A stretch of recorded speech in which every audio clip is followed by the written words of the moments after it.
Hey, it's Lowery Smith of the Commander Smiths here with a spotlight deck tech of Neriv, Heart of the Storm. This one is a 1 and a red and a white and a black for a 4/5 Spirit Dragon flying. If a creature you control has entered this turn that deals damage, it deals twice that damage instead. So basically, you're looking for stuff that ETBs and deals damage on, like a Flame Tongue Kavu or cards that come into play and just deal damage to everything, or anyone. That's kind of what you're doing. I tried to make it dragon kind of tribal here. Haste is really nice. Tokens come into play with myriad. There's a lot of ideas to play around with, and if you built this deck, let me know which way you went. But it's pretty fun in general. I have no rhyme or reason for how I present this deck. It's just going to go through it and talking about the cards. Command Tower for those lands. Curse Mirror is a ramp card, but also if you're later in the game, can turn into any dragon, has haste, doubles that damage when Neriv is in play. Cavern of Souls, being a lot of dragons, make sure they don't get countered. Fetch land. Mardu Devotee, I do like this because it's coming into play, scrying 2 in Mardu for 1 white. And also, it's just like from Dragons of Tarkir.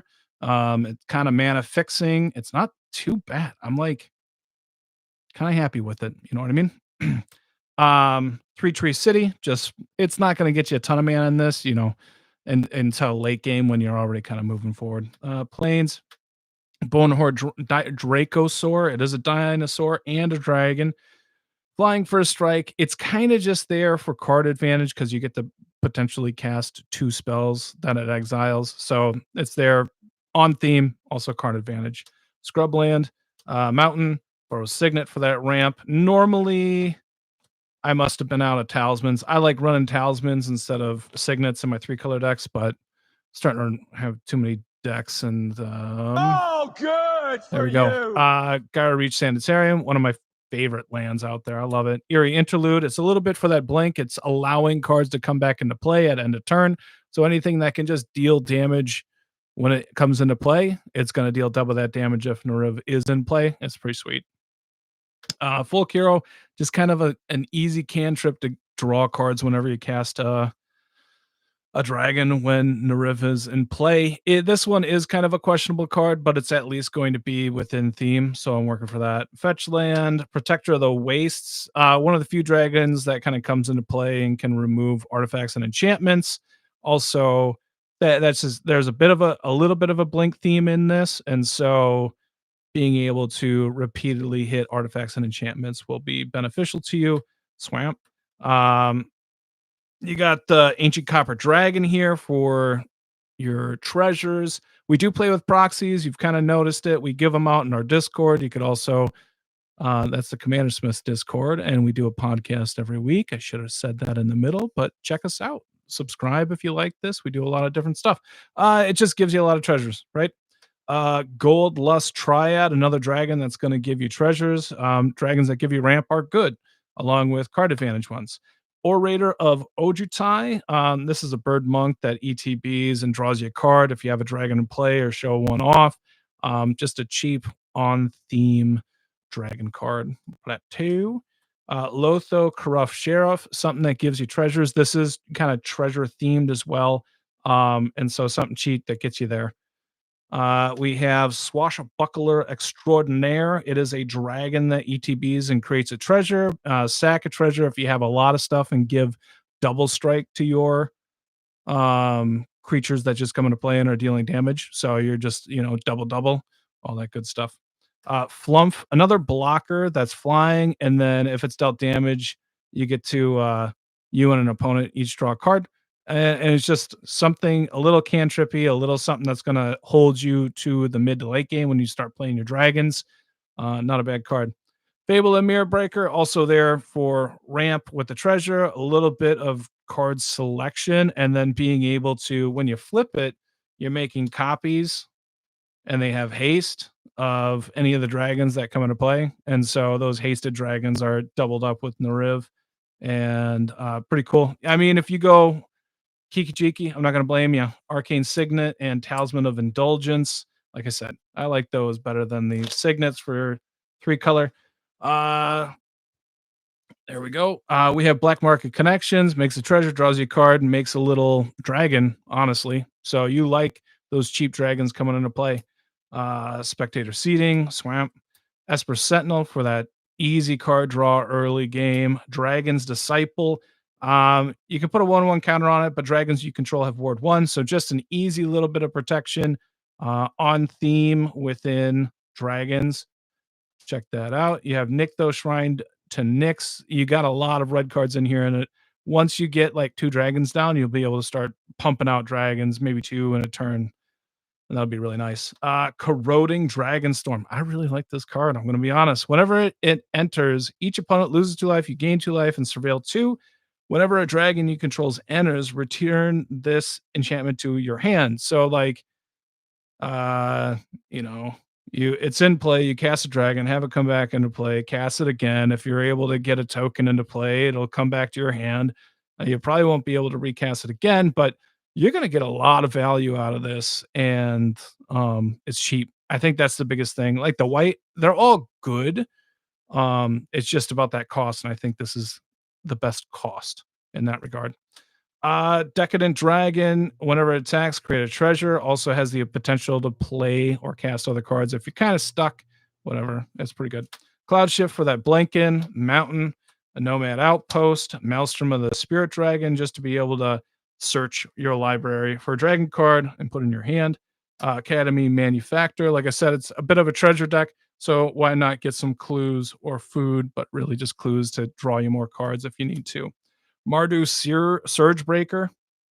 It exiles one of your creatures, but whenever it attacks, because it has haste, you're just putting in tokens of that dragon, and that they're all going to be doubled up. This is going to be doubled up that first attack.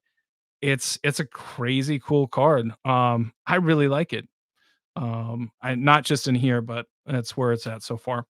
Nightscape Familiar. This is probably just a ruby medallion if I don't have it in here. That's probably the reason. But red spells cost one less. Most of these dragons are red spells. So that's what's going on.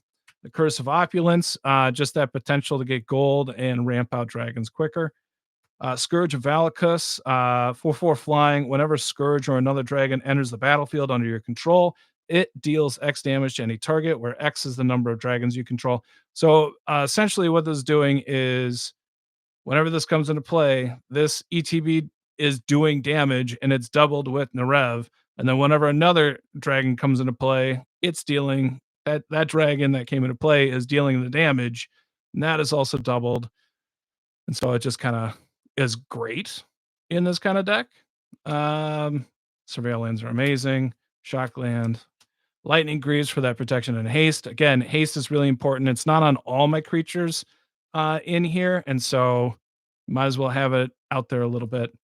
Cavern Horde Dragon, probably the best replacement for your Dockside Extortionist, in my opinion.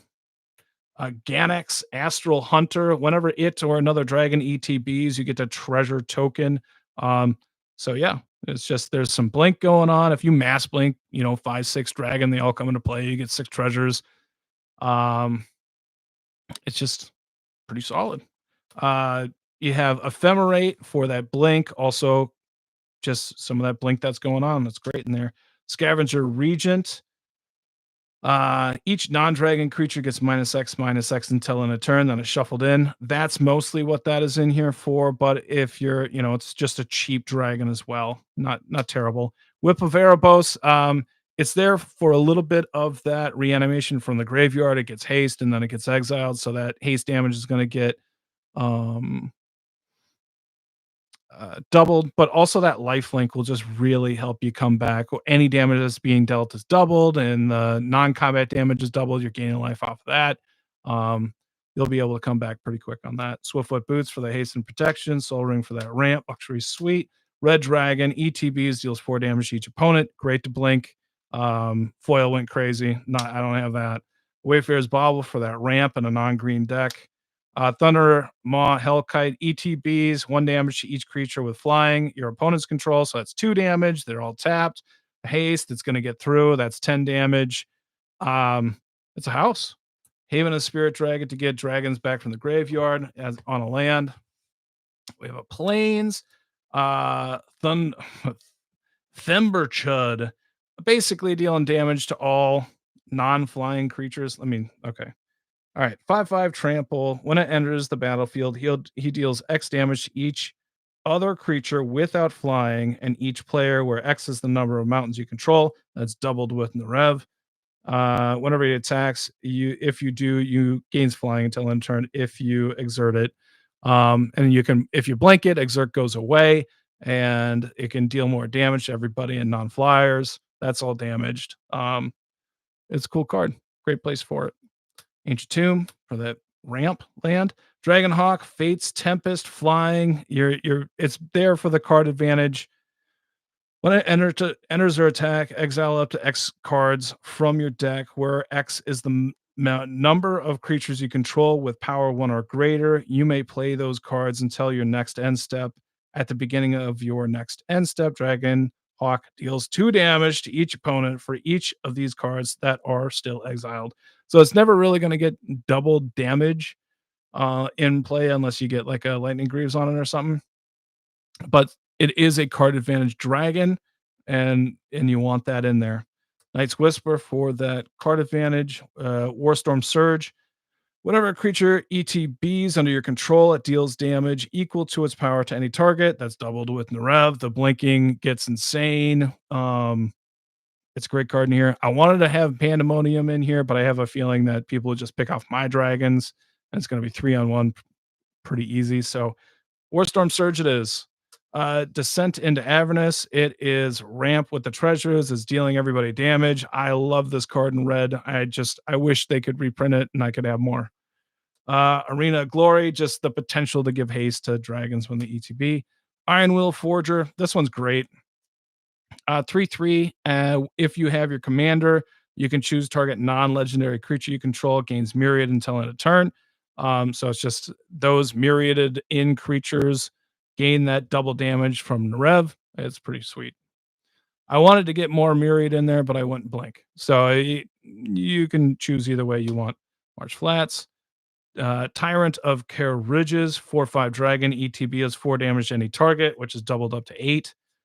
Wrathful Red Dragon. Whenever a dragon you control is dealt damage, it deals that much damage to any target that isn't a dragon. It's there almost for protection. So if somebody wants to all out attack you and have this and a lot of dragons out, it's just going to deal damage back to them, even if they're trying to get through. If this is in play and Thumberchud comes into play and it's dealing damage, it's not dealing damage to dragons, more likely. It's good. It's good. I don't know. Dragon's Horde taps for a mana, and whenever you cast a dragon, put a counter on that. Tap it to remove a counter to draw a card. Very much on theme. Embermouth Sentinel 2/1. When it enters, you may search your library for a basic land card, reveal it, then shuffle and put that card on top. If you control a dragon, put that card on the battlefield tapped instead. I don't know how I feel about this one because you need the dragon in play. So you want it to be better at the beginning, but it's not. And then at the end, it's only okay. So I don't know how I feel about this one, but it is what it is. It's on theme, right? Triome. Surveil land, Hearth and Home. Sort of Hearth and Home is that blink and go in and get that land into play. Pro green and pro white, 2/2. It's darn good in those blinking decks. Demanding Dragon, 5/5. When it enters, deals 5 damage to target opponent, unless that player sacrifices a creature. If Neriv is in play, it's going to be 10, or they sacrifice a creature. More than likely going to be sacrificing a creature, but it still has that potential to do some damage. Wall of Omens, wall that ETBs and draws you a card. If it gets blinked, drawing cards. Glorybringer, 4/4 flying haste. When it comes into play, it exerts. When you exert it, when it attacks, you exert it. Deals 4 damage, which is really 8 damage to any non-dragon creature an opponent controls. So you're going to deal 8 damage to a creature, likely kill it, and then you're going to get in for 8, hopefully. And that's doing all right for 5 damage. Molten Echoes, When it enters, you say dragon. Whenever a non-token creature of the chosen type enters the battlefield under your control, create a token that's a copy of that creature. That token gains haste, exile it at end of turn. It makes hasty dragons. Yeah. Terror of the Peaks. Whenever another creature enters the battlefield under your control, Terror of the Peaks deals damage to that creature or equal to that creature's power to any target. The problem with this one, it's not the other one, Velkus, Scourge of Velkus, is because whenever a creature comes into play, Terror of the Peaks is dealing the damage. And since it did not just come into play, it's not going to be doubling. It's still kind of on theme with the Warstorm Surge style, Scourge of Valakut. We got some other stuff, but um, so it works. Also, Dragon on theme. It's as close as you can get, really. Spy Master's Vault. If you kill a bunch of creatures, you can pay an X, tap it. Target creature you control connives, and that's pretty cool. X, where X is the amount of creatures that died. I really like the landscapes that give me cycling for 3, and I can go fetch in my 3-color decks. I like them a lot. Sacred Foundry for that land. Goldspan Dragon, making treasures, doubling treasures effects. Mox Jasper for add 1 mana of any color, activate only if you control a dragon. Um, kind of like the Embermouth thing that I was talking about earlier, but feels less painful since you're not paying any mana. Mountain, Bladewing the Risen. When it ETBs, go get a dragon from the yard and put it into play. Blinkable, it goes pretty well in here. Roaming Throne is going to be doubling all the triggers of your dragons, and why wouldn't you want that to happen? Demanding Answers, basically discarding another card or sacrificing a treasure to draw 2 cards, seeing some extra surveil land. Dragon Tempest, creatures with flying have haste when you control them, and then whenever a dragon enters the battlefield under your control, it deals X damage to target creature or player, where X is the number of dragons you control. So the dragon is dealing the damage, which is doubled with Neriv, which is pretty nice. Shockland, Sensei's Top. Ghostway, another mass blinking thing that does a lot of work in here. Saves your creatures from a wrath. When they come into play, it can deal more damage, doubled up. Crux of Fate, you're always going to just destroy all non-dragon creatures. One side of Wrath, you'll win the game after that. Sazcap's Brew, discard a card, draw 2 cards. That's basically what you're doing. And Bonder's Enclave. Hey, if you enjoyed that, let me know. Suggest anything for that one card. Don't let Adam get any poop on it. No, I won't. I don't let him touch my cards. I don't trust him. Okay. Let me know what you think about the deck. Let me know what you would add into your deck, or what do you really enjoy about your Neriv deck. Hopefully you have a good one. Check out the Commander Smiths. Sub, like, appreciate it. Bye.